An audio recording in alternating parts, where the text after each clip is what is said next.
मंडळी, शेती माझे दैवत या यूट्यूब चॅनलवर आपले सर्वप्रथम स्वागत.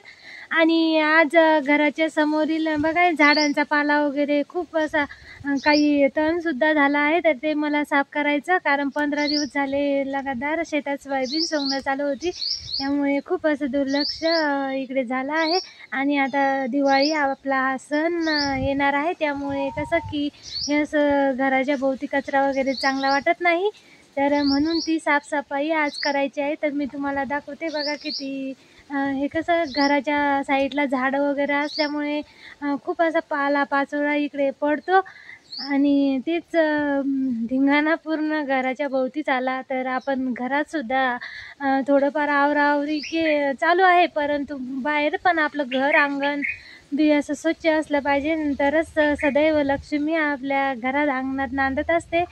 तर म्हणून म्हटलं आज काही शेतात जायचं नाही आणि घराच्या बाजूचं पूर्ण आता साफ करायचं. तर तुम्हाला मी दाखवते किती सारा इकडे कचरा वगैरे पडेल आहे. तर चला मग हे बघा मंडळी, जवळजवळ 2 ते 2.5 गुंठ्याचं बांधकाम आम्ही केलं आहे आणि 5 गुंठे जागा ही पूर्ण अशी रिकामी आहे. तर त्यामुळे कसं की झाडं बी भरपूर लावलेलं असल्यामुळे आता झाडाचे जर पानं जर पिकले तर असे गळतात ते. आणि जवळजवळ आता 15 दिवस झाले तर शेतात लगातार असं सारखं कामं सुरू असल्यामुळे थोडंफार इकडे झाडणं वगैरे काही झालं नाही. त्यामुळे बघा किती सारा कचरा वगैरे आणि तण पण हे घराच्या भोवती झाला आहे. तर हे कसं की चांगलं वाटत नाही. आता घराच्या समोर आता दिवाळी हा सण अगदी जवळ आला आहे, परंतु शेतात पण कामं होते, पण म्हटलं नाही आज मी घरीच राहीन, कारण कसं की हे चांगलं वाटत नाही. तर म्हणून आज घरी राहून हे पूर्ण अंगण आज साफ करायचं आहे. तर माझं कसं नेहमीच सुरू असतं की घराच्या बाजूला झाडून वगैरे घेणं, ते तण काढणं, तर हे कामं सुरूच असतात. तर आता कसं थोडंफार याला जवळजवळ महालक्ष्मी गौरी गणपतीच्या वेळेस पूर्ण हे साफ केलं होतं आणि रोजचं झाडणं वगैरे सुरूच असतं. तर आता लगातार हा पाऊस असल्यामुळे आणि जागीच कसं इथं बोर पण आहे, झाडाला पाणी देता वेळेस तण पण सारं इकडे होत असतं. तर म्हणून म्हटलं अगोदर हे पूर्ण असं निंदून घ्या, तण काढून घ्या आणि नंतर पूर्ण झाडून घ्या, कारण झाडाला हे सोपं जाईल आणि हे तण पण काही बाहेर चांगलं दिसत नाही. मुलं फटाके वगैरे आता खूप फोडणार आहेत आणि दिवे वगैरे आपल्याला लावावं लागतात, आणि म्हणून पूर्ण अगोदर हे अंगण आधी साफ करून घेणार आहे आणि घरातली पण थोडीफार ते साफसफाई पण म्हणजे सुरू केली आहे. कसं की घरात पण आपल्याला साफसफाई दिवाळीची थोडीफार का होईना करावं लागते, कारण आताच पूर्ण घर असं साफ करून घेतलं होतं, परंतु जाळे वगैरे घरात होतातच, म्हटलं ते पण काढून घ्या. परंतु अगोदर आता हे अंगण आधी साफ करून घेते. की आता कसं की सडा वगैरे मला खूप अशी आवड आहे शेणाचा, पूर्ण हा रोज सडा टाकणं, रांगोळी वगैरे काढणं. आणि घर एकदम रोडवरच आहे आमचं, आणि हे बघा दारी बोर असल्यामुळे पूर्ण एक हे जे डालभर पाणी आहे ते भरून ठेवायचं. आणि सकाळीच आमच्याकडे गायसुद्धा आहे, तर गाईच्या शेणानं सडा वगैरे टाकणं, तर हे असं माझं रोजचंच आता इथून पुढे राहणार आहे. तर म्हटलं चला आता आज आपण ही साफसफाई करून घेऊ.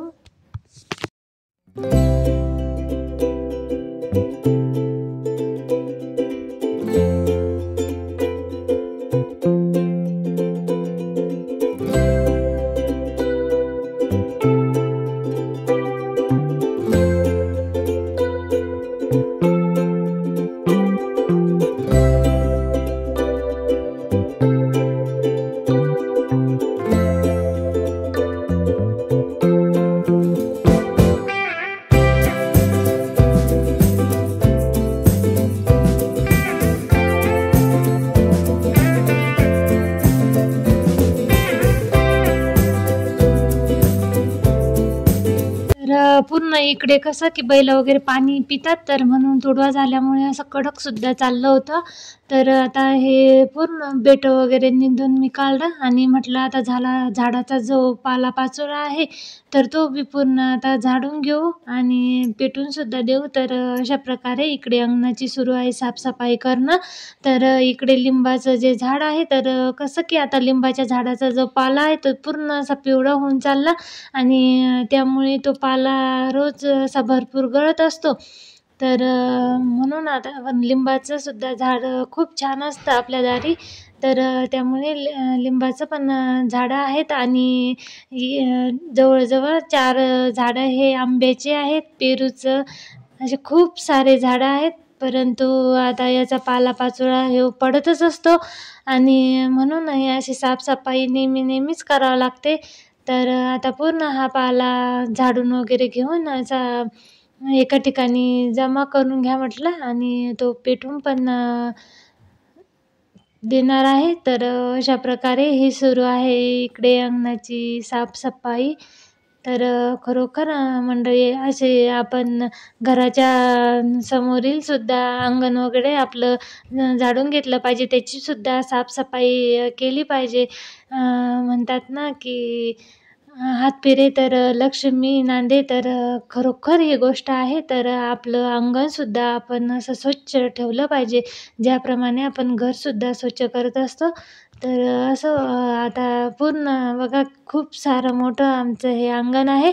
परंतु पूर्ण आता मी असं झाडून वगैरे घेणार आहे आणि जो आपले पुंजे होते जे निंदेल होतं तर ते पण एका ठिकाणी नेऊन टाकलं आणि स्वच्छ असं अंगण आता झालं होतं. तर बोर वगैरे चालू केला आणि असं सुरू आहे इकडे पाणी मारणं. तर खूप धूळसुद्धा अंगणात झाली होती आणि आता कसं दसरा झाल्याच्या नंतर सडा वगैरे आम्ही आता टाकायला सुरुवात केली आहे. परंतु आता पाऊस सांगितल्यामुळे थोडंफार म्हटलं आता नंतर दिवाळीजवळ आल्यावरच आपण सडा वगैरे टाकत जाऊ आणि शेणाचाच सडा टाकत असते. तर हे बघा तुळशी पिंजरावून पण पूर्ण असं धुवून घेतलं, तुळशीला पण पाणी दिलं आणि थोडेफार जे झाडं लावलेले होते तर त्या झाडाला पूर्ण पाणी देऊन असा अंगणात इकडे सुरू आहे पाणी मारणं आणि समोर टाकणार आहे मी शेणाचा सडा. तर बघा मंडळी इतकं सुंदर आणि स्वच्छ असं आमचं अंगण आता झालं आहे आणि खरोखरच घराच्या समोरील अंगण खूप मोठं असल्यामुळे ते पण असं स्वच्छ ठेवावं लागतं आणि जो कचरा आता जमा झाला होता तर तो दिला पिटून. आणि हे बघा इकडे गाईच्या शेणाचा मी सडासुद्धा मारला आहे. तर अशा प्रकारे झाली आहे आता साफसफाई आणि उद्यापासून थोडीफार आता घरातली पण साफसफाई आता करायची आहे, कारण दिवाळी अगदी जवळ आली आहे आणि फराळ पाणी. तर आता खूप असे दिवाळीचे सुद्धा घरातले कामं आणि शेतातले पण आता कामं कसं की ज्या आमच्या सुड्या आहेत सोयाबीनच्या ते पण काढायच्या बाकी आहे. तर दोन्ही बी कामं आता हे लगेच आताच दिवाळीच्याच गटमटीत आल्यामुळे खूप अशी परेशानी इकडे होत आहे. तर बघा अशा प्रकारे झालं आहे आता अंगण एकदम स्वच्छ. तर खरोखर खूप असं प्रसन्न इथे वाटत होतं. तर अशा प्रकारे मी आता हे जो साफसफाई केली आहे अंगणाची तोच व्हिडिओ टाकला आहे. तर कसा वाटला नक्कीच कमेंटमध्ये सांगा. प्लीज चॅनलला सबस्क्राईब करायला विसरू नका. धन्यवाद.